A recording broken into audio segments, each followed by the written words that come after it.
అయితే మనందరినీ కూడా ప్రేమించి తన దయను తన వాత్సల్యతను మన యొక్క నూతనపరిచి మనం నడిపిస్తున్నటువంటి ఈ చక్కని నడిపిస్తున్నటువంటి మనసారా దేవుని చూద్దాం, మనసారా మనసారా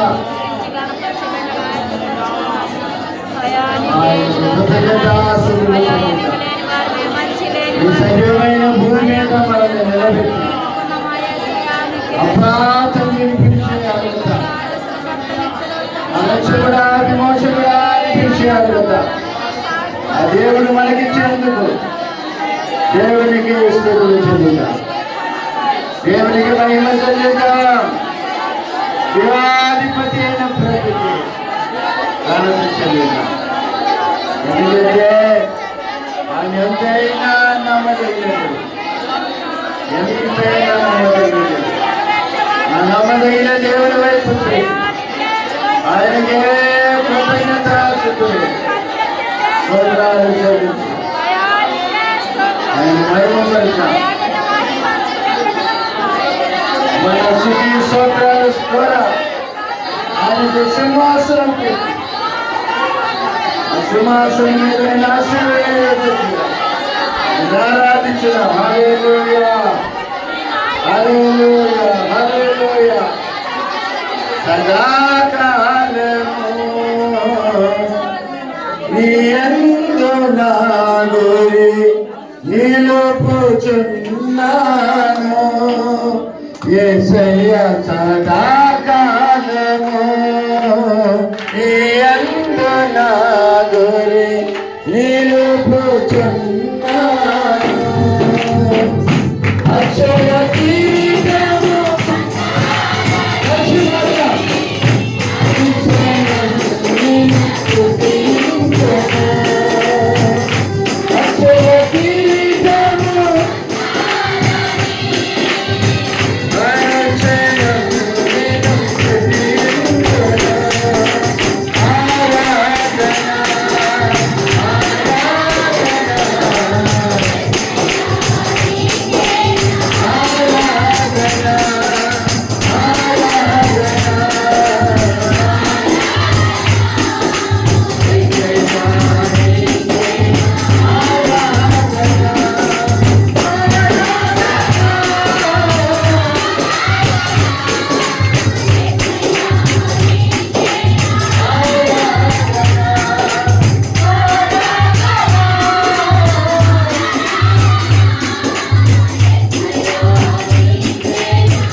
రెండు చేతుల పైకెత్తి యేసయ్యా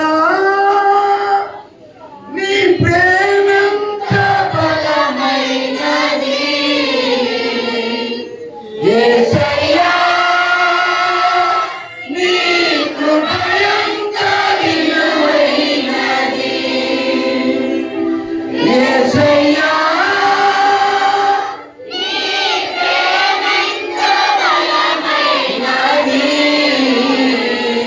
యేసయ్యా నీ కృపయంత విలువైనది, మరొకసారి యేసయ్యా నీ ప్రేమంత బలమైనది, యేసయ్యా నీ కృపయంత విలువైనది, సమీపించరాని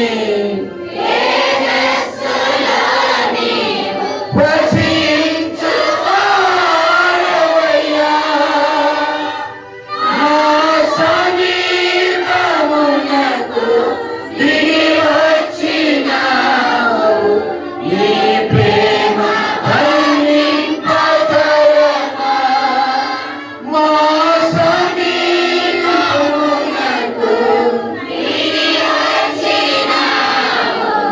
నీ ప్రేమ వర్ణింపతరమా, యేసయ్యా నీ ప్రేమంత బలమైనది, యేసయ్యా నీ కృపయంత విలువైనది, యేసయ్యా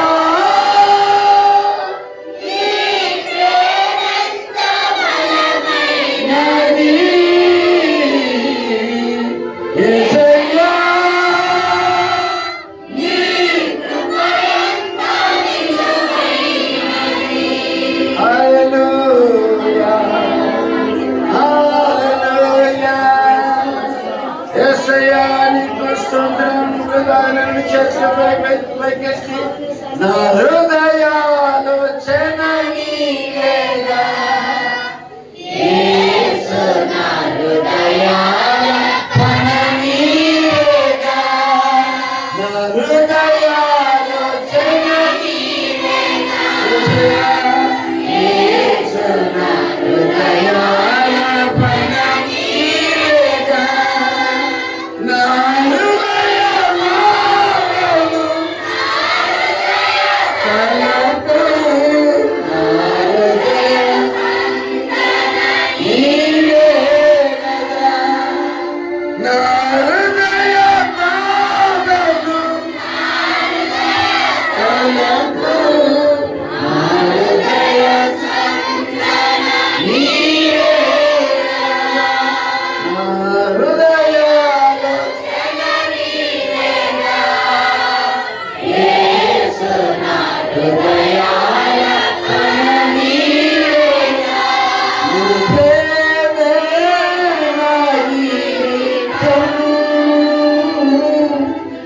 ప్రేమే నాకిలాధారం,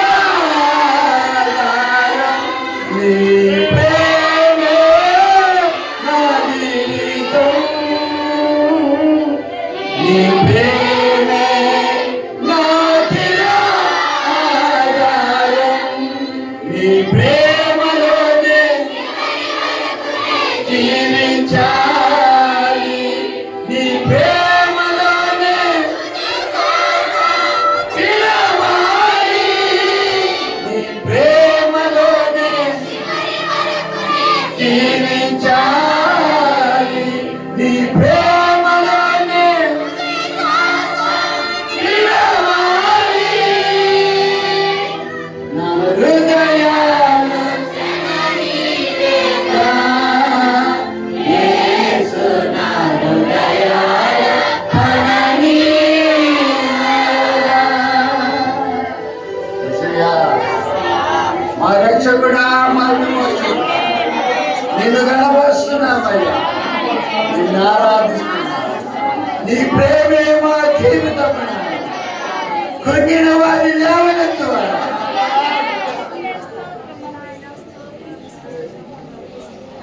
దుఃఖించు వారిని సంతోషపరచువాడా.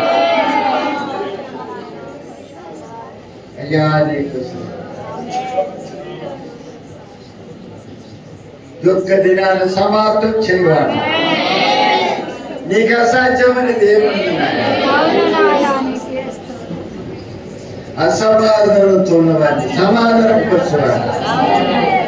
నీకు స్తోత్రాలు, నిన్ను ఆరాధిస్తున్నాము, నిన్ను గణపరుస్తున్నాము తండ్రి, నిన్ను పూజిస్తున్నాము.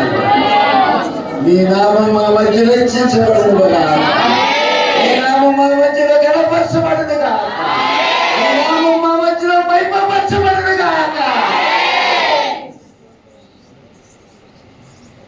నీకు స్తోత్రం, నీకు స్తోత్రం. అలా ఎంతమంది అయితే బలహీనులుగా ఉన్నారు, అందరి కొరకు ప్రార్థించారు. ప్రతి ఒక్కరి కొరకు బలహీనులు, ప్రతి ఒక్కరి కొరకు దేవుడి వైపు చూద్దాం. అలాగనే పిల్లల పొద్దులు రోసయ్య వాళ్ళ చెల్లెలు భర్త యోహానయ్య గారి కొరకు ప్రార్థించారు. దేవుడు గుంటూరు వెన్నెముకలో ఆపరేషన్ చేస్తున్నారని సమర్పించింది. ఎవరు ఆపరేషన్ అంతా తోడించి నడిపించినారు. బలహీనులు ఉన్న ప్రతి ఒక్కరి కొరకు సౌడి యోహాన గారి కొరకు సారి చూద్దాం. చనిపోయిన తల్లు కొరకు, గర్భిణీ సభల కొరకు, గర్భాల కొరకు చూస్తున్నా ప్రతి ఒక్కరికి నిమిత్తం దేవుని స్తోత్రం చెల్లిద్దాం. పిల్లల కొరకు దేవుని స్తోత్రం చెల్లిద్దాం. వయసు వచ్చిన పిల్లలతో దేవుని స్తోత్రం చెల్లిద్దాం.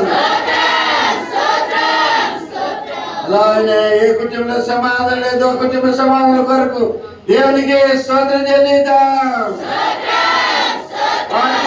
ఇబ్బందులుతున్న వారు, అప్పులు సంసుతున్న వారికి దేవుని స్తోత్రం చెల్లిద్దాం. సరైన పనులు లేని వారి కొరకు దేవునికి స్తోత్రం చెల్లిద్దాం. ప్రతి మత్తు పదార్థాలు సేవించే వారికి దేవుని స్తోత్రం చెల్లిద్దాం. ప్రపంచం మీద 78 కోట్ల 3 లక్షల మందికి ఆహారం లేదంట. ప్రపంచం మీద దేవుడు ప్రతి దేశానికి ఆహార సమృద్ధిని దయచేయును గాక, ఆహార కొరతలు తీర్చును గాక. మా దేశాన్ని దర్శించండి అయ్యా, మా దేశ ప్రజలు దర్శించయ్యా, విగ్రహారాధకులు దర్శించండి అయ్యా. ప్రతి ఒక్కరు మారని వారు మారుదురు గాక. దేవునికి స్తోత్రం చెల్లిద్దాం. అధికారులు మారుదురు గాక, ఎంపీ ఎమ్మెల్యేలు మారుదురు గాక. దేవునికి స్తోత్రం చెల్లిద్దాం. అలాగే దిక్కు లేని వారి కొరకు, ఒక పూట ఆహారం కొరకు అలంపిస్తున్న వారిని, అనాథాశ్రమ చిన్నపిల్లలు, వృద్ధుల కొరకు, అలాగే ప్రతి విధవరాళ్ళ కొరకు, అవసరాల కొరకు, సంఘ అభివృద్ధి కొరకు, ఐక్యత కొరకు, నూతనాత్మల కొరకు 2 చేతులు పైకెత్తి దేవునికి స్తోత్రం చెల్లిద్దాం. అలాగనే ఈ ఈరోజు నూతన సంవత్సరాన్ని కిరీటంగా పొందిన బిడ్డలు మరి సోదరుడు పెద్దలు రూబీను సైతమ్మ దేవుడు ప్రేమించిన కుమార్తెలలో పెద్ద కుమార్తె రూతును దేవుడు ప్రేమించే నూతన సంవత్సరాన్ని ఇచ్చాడు. అలాగే మన సంఘ సంవత్సరంలో ప్రభుత్వమైనటువంటి బిడ్డలు స్త్రీలు పెద్దలు సోదరు శశిగా సోదరు యేసుమణికి దేవుడు ప్రేమించిన కుమార్తె రాఘవిని ప్రేమించే నూతన సంవత్సరాన్ని ఈరోజు ఇచ్చారు. రేపు సోమవారం దినమున 21వ తేదీ మన సంఘ సంవత్సరంలో ప్రభుత్వ బిడ్డలు కే సాంసన్ కుమారి వారి కుటుంబం ద్వారా దేవుడికి అతిపెట్టిన దినాన్ని జ్ఞాపకం చేసుకోతారు. ప్రభు చూపిస్తున్నాడు. వాళ్ళ ఆశీర్వాదాల కొరకు 22వ తేదీ తగరం గాబ్రేల్ రాజేంద్ర కుమారి దేవుడు ప్రేమించిన కుమార్తె రేణును ప్రేమించే నూతన సంవత్సరాన్ని ఇస్తున్నాడు. అలాగే మన సంఘ సంవత్సరం ప్రభుత్వ ప్రభులు పెద్దలు కే దేవ సహాయ మనోహరమ్మ గారు మనముడు అనగా రాంబాబు రాణి కుమారుడు మెక్కని ప్రేమించే నూతన సంవత్సరాన్ని ఇస్తున్నాడు. అలాగే మన సంఘ సంవత్సరం ప్రభుత్వ బిడ్డలు సార్ జాన్ కోమలమ్మ గారి కుమారుడు చిన్న కుమారుడు దేవరాజు ప్రేమించి ఒక నూతన సంవత్సరాన్ని 22వ తేదీ ఇస్తున్నారు. వీళ్ళ కొరకు ఆశీర్వాదాల కొరకు దేవుని కొరకు క్షేమ కొరకు చేతులు పైకెత్తి దేవునికి స్తోత్రం చెల్లిద్దాం. ప్రార్థన చేస్తున్న ఎవరికైనా ప్రేరేపణ కలిగిన వాడు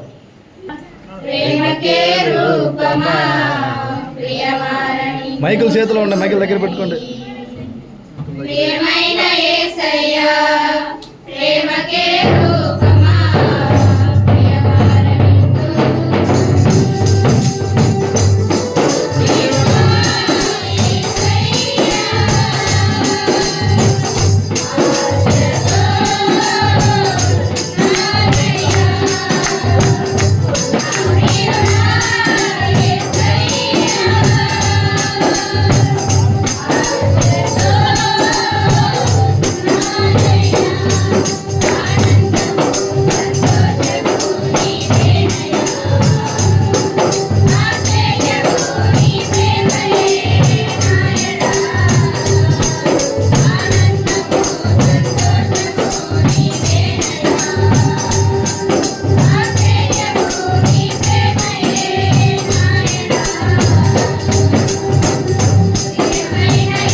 ప్రార్థిస్తున్నాము.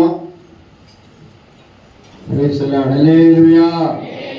దేవుని పరిశుద్ధ నామానికి మహిమ కలుగును గాక.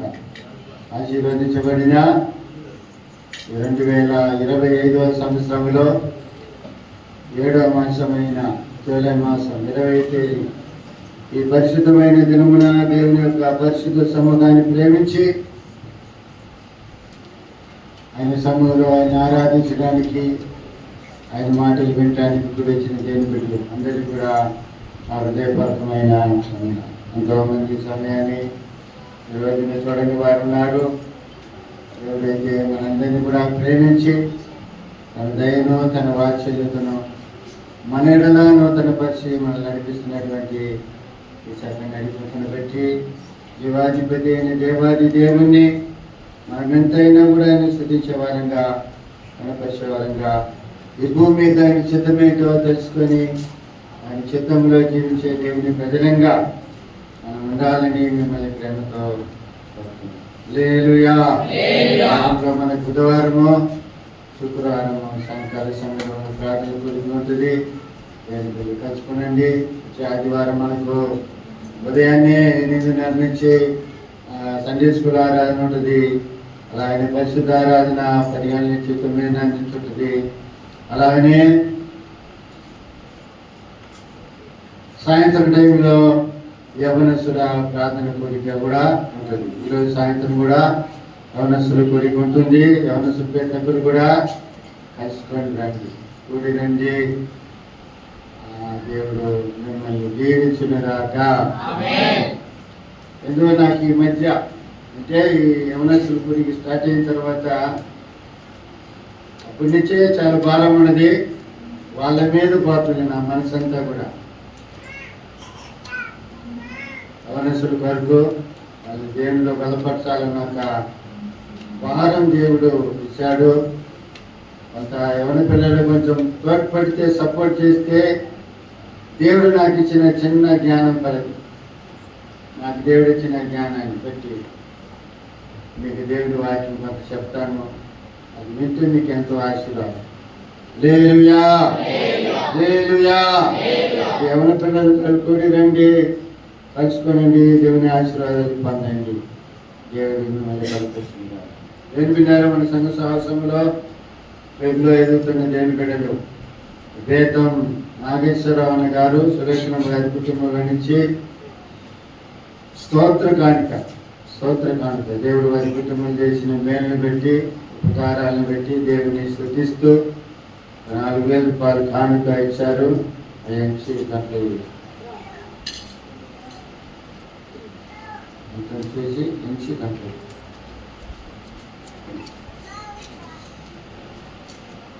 దేవుడు వారిని ఇంకా దీవించులాగా మనం ప్రార్థన చేద్దాం. అలాగే మన సంఘ సహవాసంలో ప్రభులో ఎదుగుతున్న దేవుని బిడ్డలు, ప్రభు బిడ్డలు శశి గారు వేసమని కుటుంబం నుంచి పలహారం తీసుకొచ్చారు.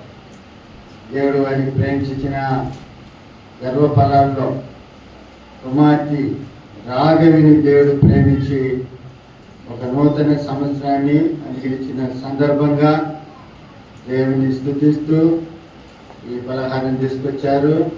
మరి నూతన సంవత్సరం సందర్భంగానే వాళ్ళ స్వగ్రామానికి పోయి ఆ కుమార్తె కూడా, చిన్న బిడ్డ కూడా సేవలు గుర్తించారు.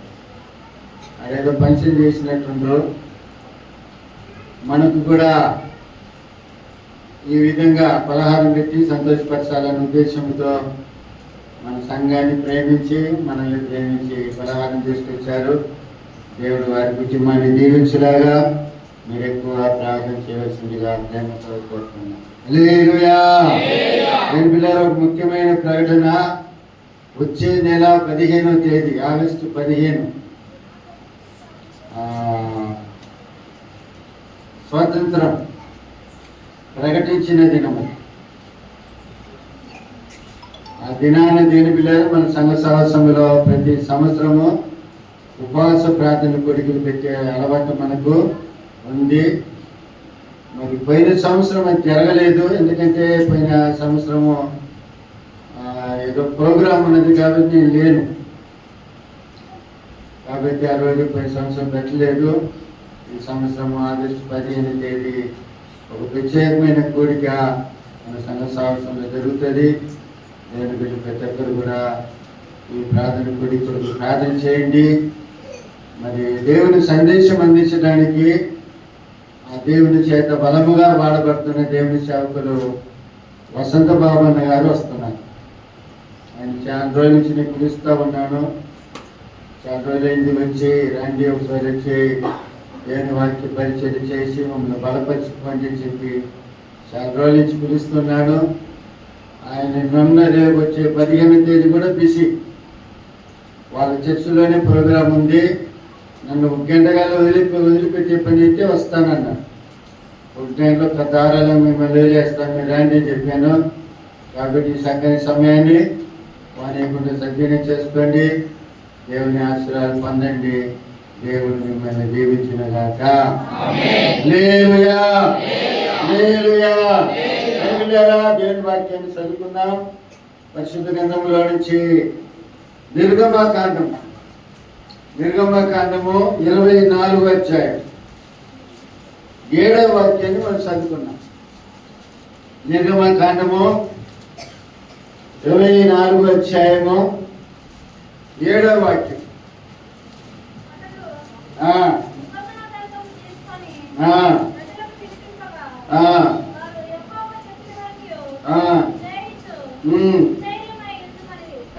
సార్ దేని పిల్లరా, ఈరోజు దేవుని వర్తమానం అందించడానికి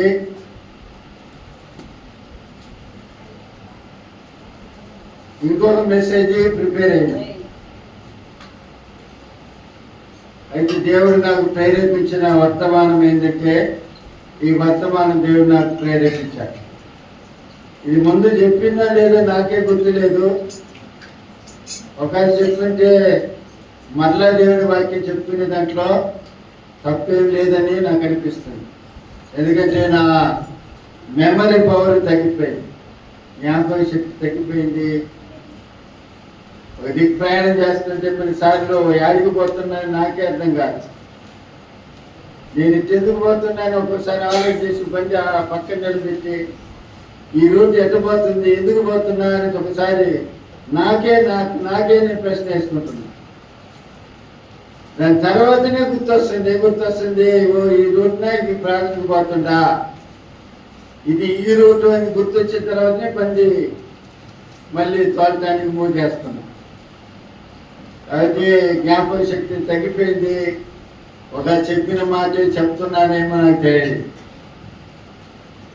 పోయిన బర్త్డేకు సగోదరుడు పెరుంబాకంలో మళ్ళీలో రమేష్ జ్యోతి కుటుంబస్తులు వాచి తీర్చండి. ఈ తీర్చినప్పుడు చాలా పొద్దుగా ఉన్నది. ఇప్పుడు చూడు ఎటు పోతుందో, 3 ఏళ్ళు పోతుంది. అంటే రోజు రోజుకి ఏమవుతుందంటే శరీరం కూడా తగ్గిపోతుంది. ఎన్ని దినాలు నాకు తెలియదు. అయితే దేవుడు ఆ నియమించిన దినాల వరకు దేవుని యొక్క పని చేసి ముగించాలని మరి ప్రార్థన చేస్తున్నాం. హల్లెలూయా, హల్లెలూయా. దేనిమిలేరా, దేవుడు ఒక జనాన్ని ఏర్పాటు చేసుకున్నాడు. ఆ జనం పేరు ఇశ్రాయేలీలు.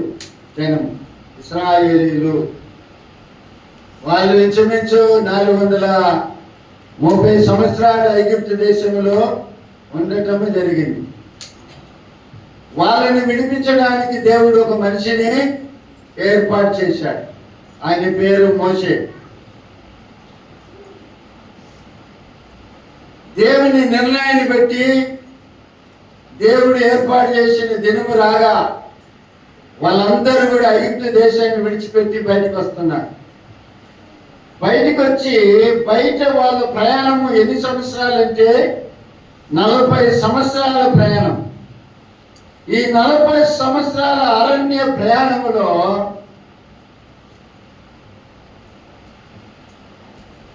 వాళ్ళు నడిపిస్తున్నటువంటి నాయకుడైన మోషే దేవుని గ్రంథమును తీసుకొని ఆ గ్రంథంలో ఉన్నటువంటి మాటలు చదివి వినిపించగా ఆ ఇశ్రాయేలు జనమంతా కూడా దేని బిడ్డారు ఒక మాట అంటున్నారు. ఏమంటున్నారు? ఆ 7వ వాక్యంలో, అతడు నిబంధన గ్రంథమును తీసుకుని ప్రజలకు వినిపింపగా వారంటే ఇశ్రాయేలు జనము, వారు యెహోవా చెప్పినవన్నీ చేయుచు విధేయులమై ఉందుము అన్నారంట. ఆ నిబంధన గ్రంథమును తీసుకొని ఆ ప్రజలందరికీ వినపడేటట్టుగా చేశాడు.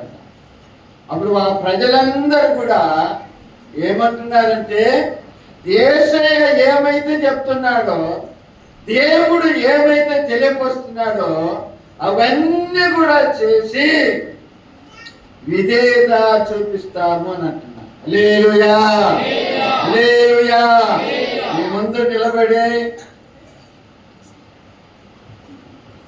దేవుని వాక్యం చెప్పడానికి సిద్ధపరిచిన ప్రసంగం యొక్క అంశం ఏంటంటే విధేయత.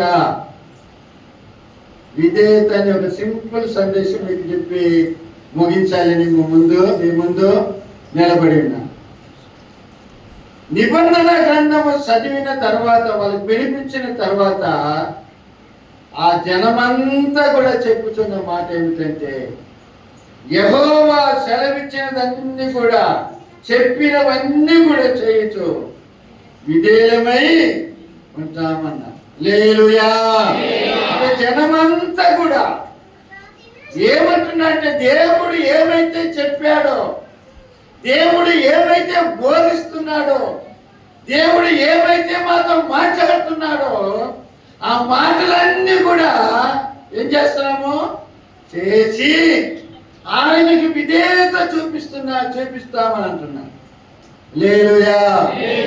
బిడ్డలారా, దేవుని ప్రజలమైన మనము కూడా ఇశ్రాయేలులు ఏ విధంగా అన్నారో, దేవుడు చెప్పినవన్నీ కూడా చేసి ఆయనకు విధేయత చూపిస్తాము అని చెప్పి ఏ విధంగా మాట్లాడారో ఆ విధంగా మనము కూడా చెప్పగలగాలి. ఆమేన్. హల్లెలూయా. దేవుని గ్రంథాన్ని ఓపెన్ చేసి అందులో ఉన్నటువంటి వాక్యాలు చదివి వినిపించినప్పుడు ఆ మాటలన్నీ విన్న దేవుని ప్రజలైన మనమందరం కూడా దేని బిడ్డలారా ఆ మాట ప్రకారం చేయటానికి ఒకటి సిద్ధపడాలి, రెండవదిగా మాటలకు విధేయత చూపించాలి. ఆమేన్. హల్లెలూయా. ఇశ్రాయేలులో పని చేసినట్లుగా మనం చూస్తున్నాం. మనము కూడా పని చేసి ఆయనకి విధేయత చూపించాలని దేవుని వాక్యము మనకు బోధిస్తుంది. ఆమేన్. హల్లెలూయా, హల్లెలూయా. చూడండి ప్రియమైన దేవుని సంగమా, దేవుడు సృష్టించిన ప్రతిదీ కూడా దేవునికి విధేయత చూపిస్తుంది. అది గాలి కావచ్చు, అది వర్షము కావచ్చు, అది సముద్రము కావచ్చు, అది జీవరాశులు కావచ్చు, ఏదైనా కూడా. ఏంటి? ఈయన ఎవరో గాలి సముద్రము ఈయనకు లోబడుతుంది అన్నారు శిష్యులు కదండి. ఈయన ఎవరు? సముద్రము ఈ ప్రకృతి అంతా కూడా ఈయనకు లోబడుతుంది, విధేయత చూపిస్తుంది. ఈయన ఎవరు అని చెప్పి శిష్యులే ఆశ్చర్యపోయినట్లుగా మనం చూస్తున్నాం. పక్షులు కానించి దేవుడు కాకులు ఆహారం పెట్టమని చెప్పి తెసిపోయి పెట్టినట్లుగా చూస్తున్నాం. సింహాలు నోరు మూయి అన్నప్పుడు నోరు మూసినట్లుగా చూస్తున్నాం. సింహ బోనులో ఉన్నటువంటి దానియాలను చంపడానికి వచ్చినటువంటి సింహాల నోరును ముయ్యమన్నప్పుడు అవి మూసినట్లుగా చూస్తున్నాం.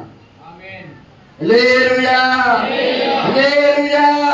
చాపను మింగమని చెప్పినప్పుడు ఆ చాప మింగినట్లుగా చూస్తున్నాం. ఏంటంటే చాపను మింగు, ఎవరిని? నా దాసుని మింగు, నమ్మలగాకు, కడుపులో పెట్టుకో అన్నప్పుడు ఏమండి? లోబడినట్లుగా చూస్తున్నా. అప్పుడు ఈ దేవుడు కలుగు చేసిన సమస్తము ఆయనకు లోబడుతుంది. ఆమేన్. హల్లెలూయా. ఆయనకు విధేయత చూపించడం మనము చూడగలుగుతున్నాము. మరి ఆయన సృష్టించిన సృష్టి అంతా కూడా ఆయనకు విధేయత చూపించినప్పుడు మనం ఆయనకు విధేయత చూపిస్తున్నామా? ఆయన మాటలు విని కూడా, ఆయన బోధన ఆలకిస్తూ కూడా, ఆయన బిడ్డలమైన పేరు పెట్టుకొని కూడా దేవుళ్ళారా ఆయన మాటలు మనం వింటున్నామా అన్న సంగతిని మనం ఆలోచించాలి. హల్లెలూయా. హల్లెలూయా. ఎన్నో సంవత్సరాల నుంచి దేవుని మందిరానికి వస్తున్నాం, దేవుని మాటలు వింటున్నాం. దేవుని మాటలు వింటూ దేవుళ్ళారా ఆయన మాటల ప్రకారం జీవిస్తున్నామా, ఆయనకి విధేయత చూపిస్తున్నామా అన్న సంగతిని మనం పరీక్ష చేసుకోవాలి. హల్లెలూయా. హల్లెలూయా. చూడండి, దెయ్యాలు కూడా ఆయనకు లోబడుతున్నాయి. ఏంటి? దెయ్యాలు కూడా ఆయనకు లోబడుతుంది. మార్క్స్ వార్త 1వ అధ్యాయం చూడండి. మార్క్స్ వార్త 1వ అధ్యాయం 25-26 వాక్యాలు చదవండి. 1వ అధ్యాయం 25-26. అందుకే యేసు ఊరుకుండము, వారిని విడిచిపోమని దానిని గద్దింపగా ఆ అపవిత్రాత్మ వారిని విలవలాడించి పెద్ద కేక వేసి వారిని విడిచిపోయెను. హల్లెలూయా. హల్లెలూయా. ఆ అపవిత్రాత్మను, ఆ సాతానును, ఆ దెయ్యమును గద్దించగా అది వారిని విలవలాడించి వెళ్ళిపోయిందట. ఏం చేసిందట? అతన్ని విడిచి పెద్ద కేక వేసి వారిని విడిచి వెళ్ళిపోయినట్లుగా మనం చూస్తున్నాం. హల్లెలూయా. హల్లెలూయా. దేవుని బిడ్డలమైన మనము, దేని బిడ్డలారా, దేవుడు చెప్పిన మాటలన్నీ కూడా విన్న తర్వాత ఆయన మాటలకు మనం విధేయత చూపించాలని దేవుని వాక్యము మనకు బోధిస్తుంది. హల్లెలూయా. హల్లెలూయా. ఆయన మాటలకు మనము విధేయత చూపించాలి.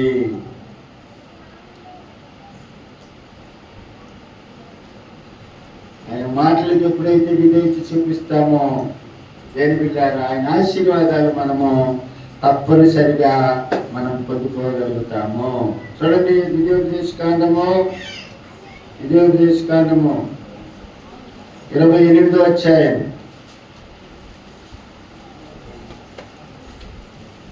28వ అధ్యాయము 14వ వాక్యం చదవండి. అన్య దేవతలను అనుసరింపకయు వాటికి పూజింపకయు ఉన్న ఎడల నీవు అనుసరించి నడుచుకొని వెళ్ళని నేను నీకు ఆజ్ఞాపించుచున్నా నీ దేవుడైన యెహోవా ఆజ్ఞలను విని వాటిని అనుసరించి గైకొని ఎడల నిన్ను తలగా నియమించడు గాని తోకగా నియమింపడు. నీవు పైవాడుగా ఉండు గాని కింది వాడుగా ఉండు. అంటే అన్ని దేవతలను అనుసరింపగా వాటిని పూజింపగా ఉన్న ఎడల నువ్వు అనుసరించి నడుచుకోవాలని నేను నీకు ఆజ్ఞాపించుచున్నా నీ దేవుడైన యెహోవా ఆజ్ఞలను విని వాటిని అనుసరించి గైకొన్నట్లయితే, అంటే వాటిని అనుసరించి ఆ వాక్యానికి విధేయత చూపించినట్లయితే ఆయనను తలగా నియమించడు గాని తోకగా నిన్ను నియమింపడు. నువ్వు పైవాడుగా ఉండు గాని కిందివాడుగా ఉండవని చెప్తున్నా. హల్లెలూయా. హల్లెలూయా.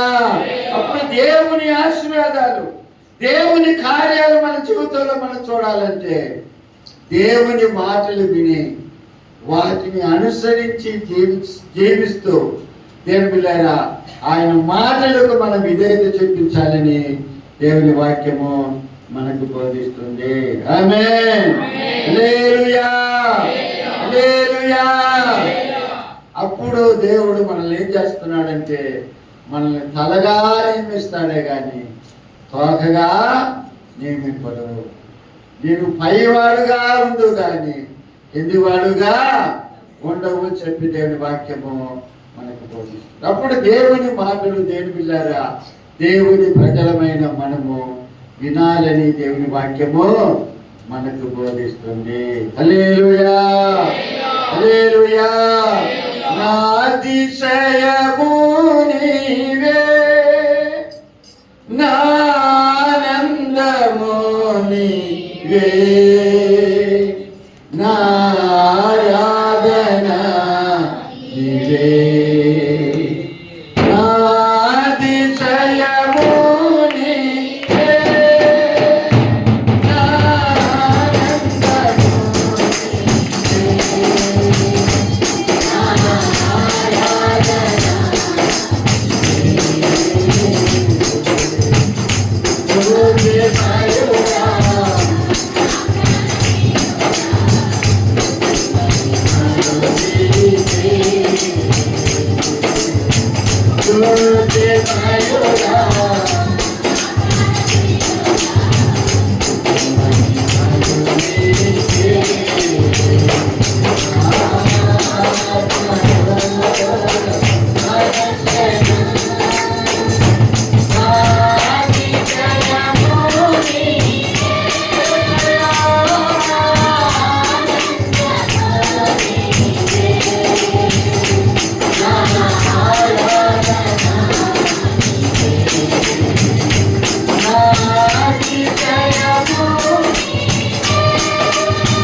దేవుని ప్రజలమైన మనము దేవునికి లోబడిన వారికి నడిపిల్లారా వాడిని ఏం చేస్తున్నాడంటే ఆయన తలగా నియమిస్తున్నాడంట. తలగా చూడండి అపోస్తుల కార్యములు 26వ అధ్యాయం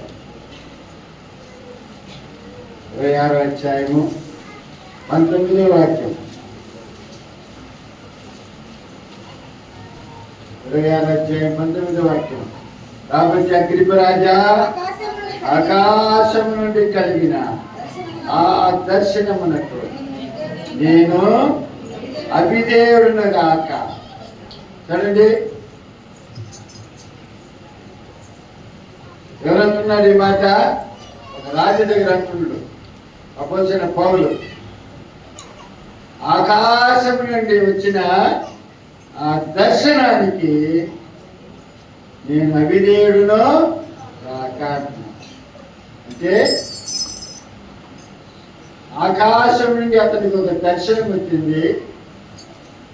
సౌలా నన్ను ఎందుకో హింసిస్తున్నామని ఒక దర్శనము, ఒక స్వరము వచ్చింది, ఒక వెలుగు వచ్చింది. ఆ వెలుగులో ఉన్న ఒక స్వరం వచ్చింది.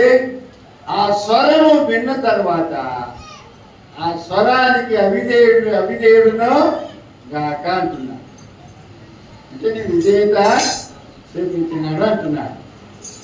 కాబట్టి దేవుని ప్రజలమైన మనము ఏంటి పిల్లారా, దేవుడు మనతో మాట్లాడుతున్నప్పుడు దేవుని మాటకు మనం ఏం చేయాలా? విధేయత అనేది చూపించాలి. ఆమేన్. హల్లెలూయా. దేవుడు నాతో మాట్లాడలేదు అని చెప్పడానికి వీలు లేదు. ప్రతి ఒక్కరితో ఆయన మాట్లాడే దేవుడు. మాట్లాడని చెట్టు పుట్ట కాదు, మాట్లాడని విగ్రహం కాదు మన దేవుడు. ఆయన మాట్లాడే దేవుడు. అంతరంగంలో ఉన్నటువంటి హృదయముతో, మనసుతో మాట్లాడే దేవుడు ఆయన. ఒక మాట పోయి ఒకరిని తాకినప్పుడు ఆ మాటను బట్టి ఆయనకి విధేయత అనేది చూపించాలి. ఒక దెబ్బ తగిలితే మనం ఏమంటాము? అమ్మ అంటాం. దెబ్బ తగిలితే ఫస్ట్ మాట నోట్లో నుంచి వచ్చే మాట ఏమిటంటే అమ్మ అనే మాట వస్తుంది. అయితే దేవుడు పౌలును కట్టినప్పుడు, అంటే సౌలుగా ఉన్న పౌలును కట్టినప్పుడు అతడు ఎవరిని పిలిచిందంటే ప్రభువా అని పిలిచిండు. హల్లెలూయా, హల్లెలూయా. ఆ వెలుగు, ఆ స్వరము శరీరానికి పోయి తగలేదు, కానీ అతని ఆత్మకు పోయి తగిలింది. ఈనాడు కూడా ఎంతో మందితో దేవుడు మాట్లాడుతున్నాడు. ఆత్మలో మాట్లాడుతున్నాడు. అయినా కూడా దేవుని ప్రజలైన వారు ఆ దేవుని మాటకు లోబడటం, దేవుని మాటకు విధేయత చూపించడం. దేవుని మాటకు విధేయత చూపిస్తాను ఏం చేస్తున్నాడంట? వారిని తలగా ఇస్తున్నాడంట. వారిని పైవారుగా ఇస్తున్నాడు. దేవుని వాక్యము బోధిస్తుంది. అపొస్తలుడైన పౌలు ఏమంటుంది? ఆకాశం వచ్చినటువంటి ఆ దర్శనము నేను చూసిన తర్వాత దానికి అవిధేయుడును గాక అంటున్నా. అంటే విధేయతని చూపించినాను అంటున్నాను. కాబట్టి ఆయన గురించి దేవుడు ఒక రాజు దగ్గర ఆ దర్శనాన్ని గురించి తెలియపరుస్తున్నా. ఆయనే దేవుడు అని చెప్పి హల్లెలూయా హల్లెలూయా. కాబట్టి దేవుని ప్రజలమైన మనము దేవుడిలారా దేవుని మాట మనకొచ్చి మన ఎద్దకు వచ్చినప్పుడు ఆ మాటకు ప్రకారం జీవించడానికి మన జీవితాలను సమర్పించుకోవాలి. ఆయన మాటకు మన విధేయత చూపించాలని దేవుని వాక్యము మనకు బోధిస్తుంది. హల్లెలూయా చూడండి, ఆయన మాటకు మనం విధేయత చూపిస్తే మనకు వచ్చే చక్కని ఆలోచన. అపోస్తలుల కార్యములు 5వ అధ్యాయము, అపోస్తలుల కార్యములు 5వ అధ్యాయము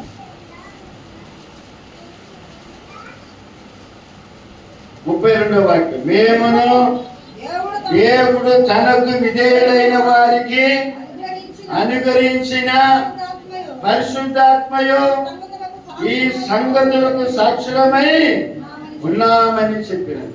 హల్లెలూయా.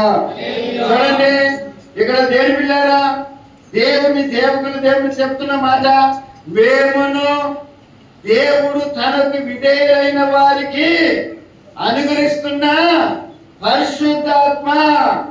అంటే విధేయత చూపించినటువంటి వారికి, విధేయులైన వారికి, దేవునికి అడుగుజాడలో జీవిస్తున్న వారికి దేవుడిస్తున్న ఒక ఆశీర్వాదం ఏంటంటే పరిశుద్ధాత్మ అనే ఒక నడిపింపు. పరిశుద్ధాత్మ వాళ్ళని నడిపిస్తుంది. పరిశుద్ధాత్మను అనుగ్రహిస్తున్నా. ఆ పరిశుద్ధాత్మ ఏం చేస్తుందంటే వారిని సరైన మార్గంలో వారిని నడిపిస్తుంది. ఆమేన్ హల్లెలూయా. అంటే విధేయులైన వారిని వాడు ఆయన ఏం చేస్తున్నాడు? తలగా చేస్తున్నాడు. ఏమండి? తలగా ఉంచుతున్నాడు, పైవాడుగా ఉంచుతున్నాడు. విధేయులైన వారికి తన పరిశుద్ధాత్మను కూడా అనుగ్రహిస్తున్నాడు. పరిశుద్ధాత్మ ఏం చేస్తుంది? వాళ్ళని సరైన మార్గంలో నడిపిస్తుంది.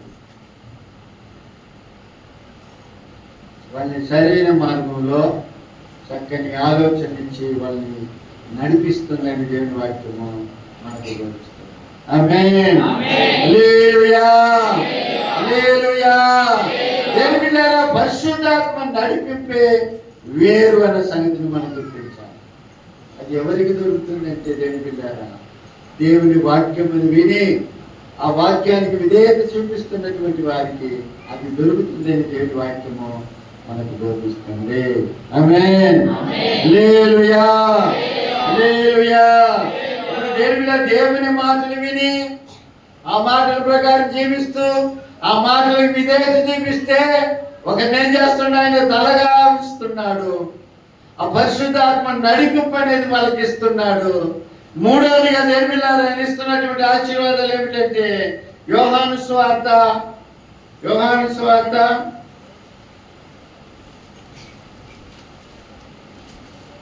33వ అధ్యాయం 36వ వాక్యం చదవండి.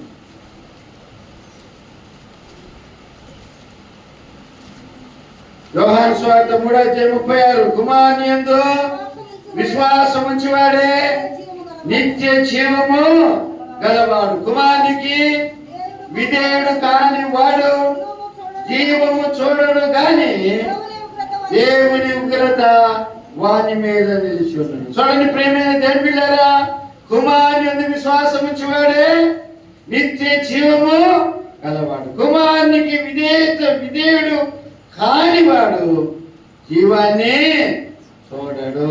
హల్లెలూయా హల్లెలూయా. అప్పుడు దేవుని యందు విశ్వాసం ఉంచిన దేవుని ప్రజలు ఏం చేయాలా? యేసయ్య యందు విధేయత చూపించాలి. అట్లా విధేయత చూపించినప్పుడు వాళ్ళు ఏం చూస్తున్నారంట? జీవాన్ని చూస్తున్నారు. ఆమేన్ హల్లెలూయా. జీవాన్ని చూస్తున్నారు. అప్పుడు విధేయత, దేవునికి విధేయత చూపించినప్పుడు వచ్చే ఆశీర్వాదము వారిని తలగా ఉంచుతున్నాడు. ఏమండి? రెండోదిగా పరిశుద్ధాత్మ నడిపింపులోనికి వాళ్ళు నడిపిస్తున్నాడు. సరైన మార్గంలో వాళ్ళని నడిపిస్తున్నాడు. మూడోదిగా దేవుని నీతిచ్చే జీవాన్ని, అంటే జీవములోనికి వాళ్ళని నడిపిస్తున్నా. హల్లెలూయా. వాళ్ళ నిత్య జీవాల్లోనికి ప్రవేశిస్తున్నా అని దేవుని వాక్యము మనకు బోధిస్తుంది. కాబట్టి దేవుని ప్రజలైన ప్రతి ఒక్కరు కూడా దేవుని పిల్లారా, దేవుని మాటలు విన్నంత మాత్రం కాదు కానీ దేవునికి ఏం చేయాలి, మనము విధేయత చూపించాలని దేవుని వాక్యము మనకు బోధిస్తుంది. హల్లెలూయా, హల్లెలూయా. ఫిలిప్పీయులకు రాసిన పత్రికలో, ఫిలిప్పీయులకు రాసిన పత్రిక 2వ అధ్యాయము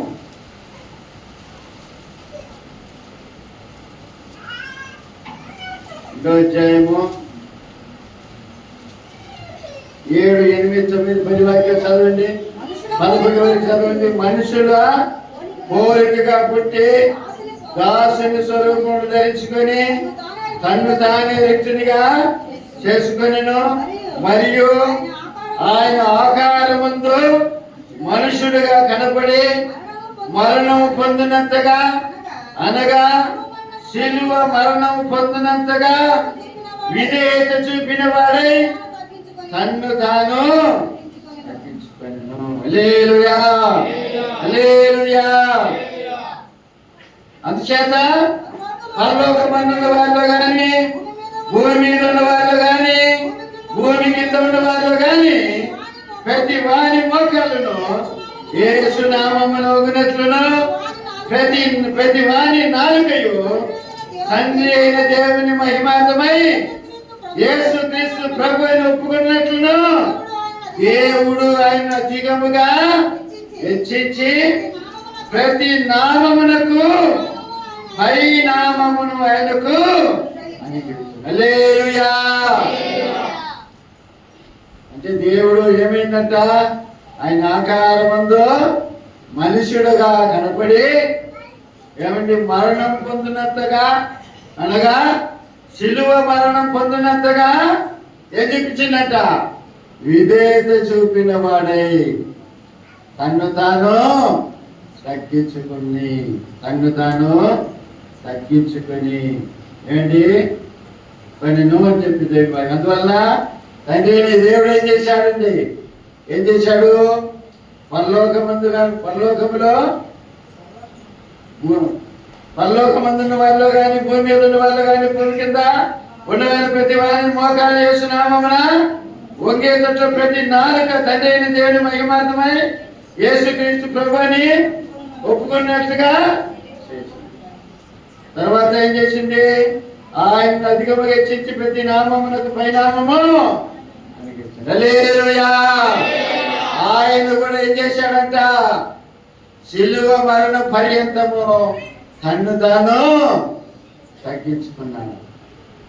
తగ్గించుకున్నందువలన దేవుడు ఏం చేశాడంటే, యేసయ్యను అన్నిటికీ ప్రతి నామం, అంటే దేవుడు ఆయన అధికముగా హెచ్చించి ప్రతి నామమునకు పైనామం ఆయనకు అడిగించినాడు. హల్లెలూయా. తండ్రి అయిన దేవుణ్ణి మనం ఏమడగాలన్నా కూడా ఎవరి నామంలో అడిగేటట్టు చేసిండు, ఎవరి నామంలో అడిగేటట్టు చేసిండు. అబ్రహ్మా ఎవరి నామంలో అడిగేటట్టు చేసిండు. ప్రార్థన చేసి మహిస్తాం ఏమంటాం మనము, ఎంతో పలకరు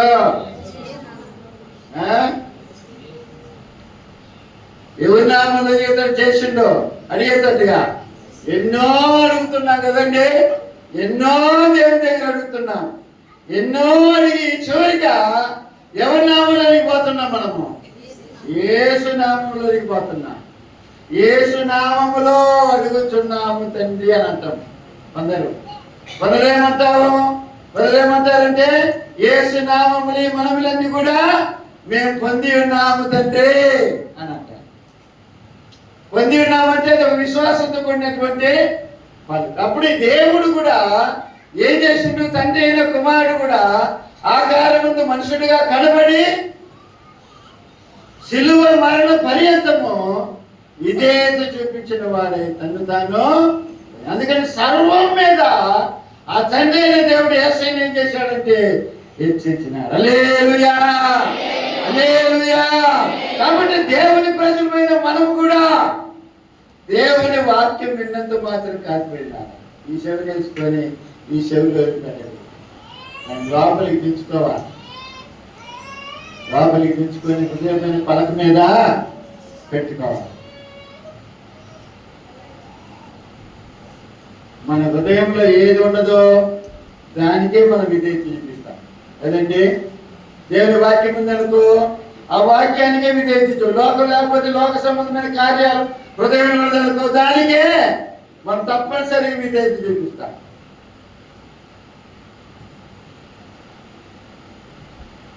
ఈనాడు దేవుని మాటలు విని కూడా పోయి దేవుని బిడ్డలారా మరి ఆ విధేయత చూపించలేకపోతున్నారు. కారణం ఏంటంటే వాళ్ళు దేవుని మాటల కంటే ఎక్కువైన కార్యాలు, వేరే కార్యాలు హృదయం నిండుగా ఉన్నది కాబట్టి. అది పాట పాడతాం ఏమని, హృదయం నీదు జ్ఞాపకం అది తప్ప వేరే లేదు. పాట కూడా పాట పాడతాం. అయితే లోకం ఉండేదంతా ఎక్కడ ఉండేది? లోకంలో ఉన్నా లోక శక్తి అంతా కూడా హృదయంలో ఉంటుంది. అది చెప్పిందే మనం చేస్తూ ఉంటాం. దేవుడి వాక్యమేనో ఎక్కడో ఒక మూలలో కష్టపోయి ఉంటుంది, అట్టకపోయి అది ఏడ చెప్తుందో ఎక్కడో చెప్తుంది. అందుకని దేని పిల్లలు దేవుని స్వరం వినాలంటే ఒక దేవుని బిడ్డలు ఏ టైంలో లేయాలి తెలుసా? ఏ సమయంలో లేయాలి తెలిసిన కరెక్ట్గా 3-4 గంటలకు లేయాలి. నువ్వు ప్రార్థన చేసి చూడు, అప్పుడు దేవుని స్వరం తప్పనిసరిగా వింటావు. ఆమేన్. హల్లెలూయా. ఆ రోజంతా నా నడిపింపు కొరకు, ఆ ఆశీర్వాదాల కొరకు, ఆ దేవుని కొరకు, ఆ కాపుదల కొరకు, ఆ మేలు కొరకు దేవుని పిల్లారా ఆ దేవుని సభలో కనిపెట్టి ప్రార్థన చేసి నువ్వు ఆ రోజంతా ప్రయాణం చేస్తుంటే నీకు ఎంత నెమ్మది ఉంటుందో, ఎంత సంతోషం ఉంటుందో. వద్దుని లేచి పప్పు వేసుకొని నెత్తిమీన అశంకిలి పోయి పైపులు వేసి ముఖాన్ని నీళ్ళు చల్లుకొని తొడుచుకొని పిల్లలు కొని పెట్టేది కాదు. వద్దున దేవుని సముఖానికి పో. ఆకాశ పక్షులు లేకముందే నువ్వు దేవుని సన్నిధానం కనబడి చూడు. ఆ దేవుని మెల్లని సరే తప్పనిసరి హృదయంలో వినబడుతుంది. ఆమేన్. హల్లెలూయా. హల్లెలూయా. నువ్వు ఈ అందరూ లేచిన తర్వాత ఈ ప్రకృతి లోకమంతా లేచి వెలుకొని దాని పనులు చేస్తున్నప్పుడు సౌండ్ ఎక్కువ ఉంటుంది, గలప ఎక్కువ ఉంటుంది.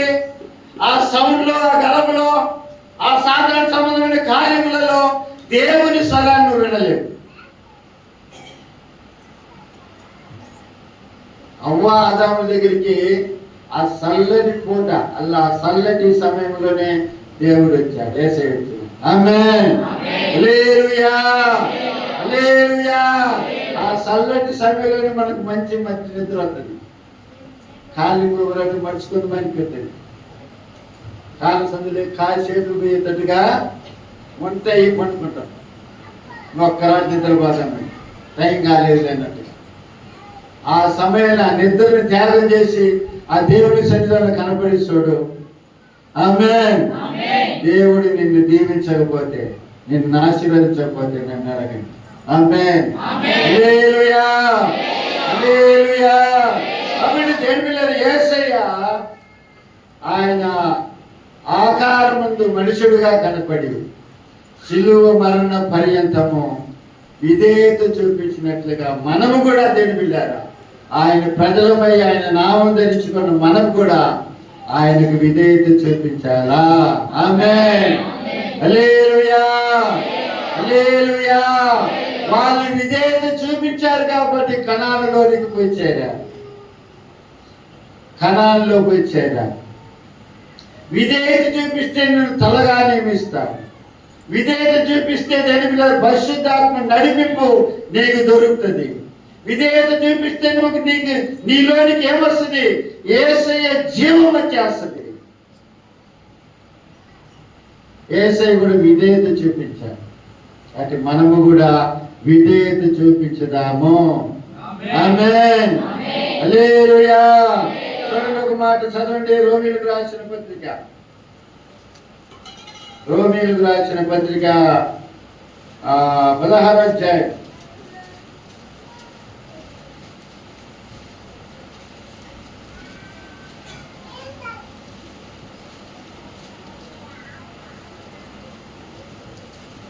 పంతొమ్మిదవ వాక్యం. మీ విధేయత అందరికీ ప్రచురమైనది కనుక మిమ్మల్ని గురించి సంతోషిస్తున్నాను. మీరు మేలు విషయమై జ్ఞానులను, కీడు విషయమై నిష్కపటులై ఉండవాలని మీ విధేయత అందరికీ ప్రచురమైనది కనుక మిమ్మల్ని గురించి సంతోషిస్తున్నా చెప్పి అపోస్తలుడైన పౌలు రోమాలో ఉన్నటువంటి సంఘంలో ఉన్న ప్రజలకు తెలియపరుస్తున్నాం. కాబట్టి మన విధేయత దేని పిల్లారా ఎవరు కనపడాలా? అందరికీ కనపడాలి. ఆమేన్. హల్లెలూయా, హల్లెలూయా. అందరికీ కనపడాలి మన విధేయత. ఎంతవరకు దేవుని ఎంత భయభక్తులు కలిగి ఉన్నామనేది ఎట్లా కనపడుతుంది? మన విధేయతలోనే కనపడుతుంది. నీలో భక్తి ఉంది, యేసయ్య నీలో ఉన్నాడు, నువ్వు యేసయ్య మార్గంలో నడుస్తున్నావని ఎట్లా గుర్తింపు ఎట్లండి? ఎలా గుర్తింపు? నీ విధేయతలోనే గుర్తింపు వస్తుంది. నువ్వు దేవుని పెట్టేది ఏమన్నా నువ్వు ఏ గుడికి పోయింది ఆటోమేటిక్ అడిగేస్తాను. ఏ మందిరానికి పోతున్నావు, ఏ చర్చికి నువ్వు పోయేది, ఎక్కడా పోయేది నేను ఖచ్చితంగా అడుగుతాను. కారణం ఏంటి? ఆ విధేయతలోనే నీ వ్యక్తి అనేది కనపడుతుంది. ఆమేన్. హల్లెలూయా, హల్లెలూయా. దేవుని వాక్యము మనల్ని ఎక్కడికి తీసుకుపోద్దంటే దేవుని వాక్యాన్ని అనుసరించి విధేయతలోనికి మనల్ని తీసుకొని పోతుంది. మన భక్తి జీవితం ఎక్కడికి తీసుకుపోద్దంటే విధేయతలోనికి తీసుకొని పోతుంది. ఆమేన్. హల్లెలూయా, హల్లెలూయా. కాబట్టి దేవుని పిల్లలు ఇశ్రాయేలీలందరూ కూడా దేవుని సేవకుడు మోషే ఆ నిబంధన గ్రంథములు చదివినప్పుడు వాళ్ళు ఏకంగా చెప్పినటువంటి మాట ఏంటంటే, దేవుడు మాకు ఆజ్ఞాపించినదంతా కూడా మేము చేస్తాము, ఆయనకు విధేయత చూపిస్తాము అన్నారు. హల్లెలూయా. విధేయత చూపిస్తే ఆయన ఏం చేస్తున్నాడు? మనల్ని ఒకటి తలగా ఉంచుతున్నాడు, రెండోది ఏం చేస్తున్నాడు? ఆయన ఆ పరిశుద్ధాత్మను మనకు అందిస్తున్నాడు. ఆ పరిశుద్ధాత్మ ఏం చేస్తుంది? మనల్ని ఆయన పరిశుద్ధాత్మ ఆయన ఆత్మ నడిపింపులోనికి మనల్ని నడిపిస్తున్నాడు, సరైన మార్గంలోనికి మనల్ని నడిపిస్తున్నాడు. మూడోది విధేయత చూపిస్తే ఏం చేస్తున్నాడు? జీవములోనికి నడిపిస్తున్నాడు. ఆమేన్. ఆయన జీవాన్ని మనకు అనుగ్రహం చేస్తున్నాడు, నిత్య జీవాన్ని. ఆమేన్. హల్లెలూయా, హల్లెలూయా. వీటన్నిటి కూడా ఒక మెయిన్ ఒక కార్యం ఏంటంటే విధేయత. ఆమేన్. తమిళ ఒక మాట అంటారు, ఏమని? పడిలే మొదలుపడి కీర్పడి.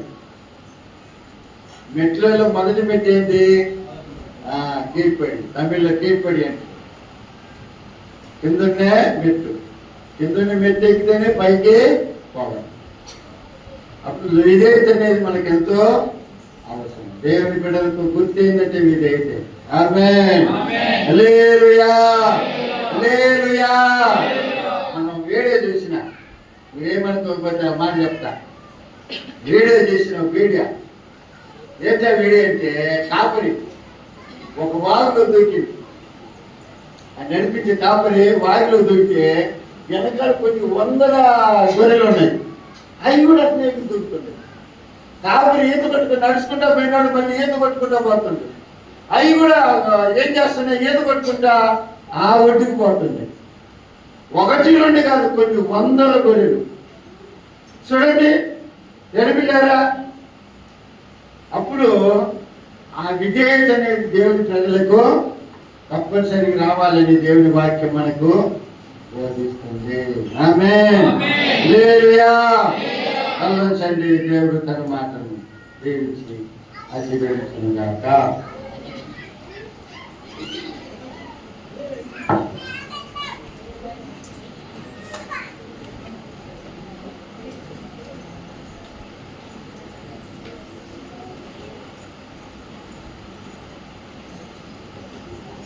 నీవు నాకు కావాలయ్యా, నీవు నాకు చాలునయ్యా, నీవు నా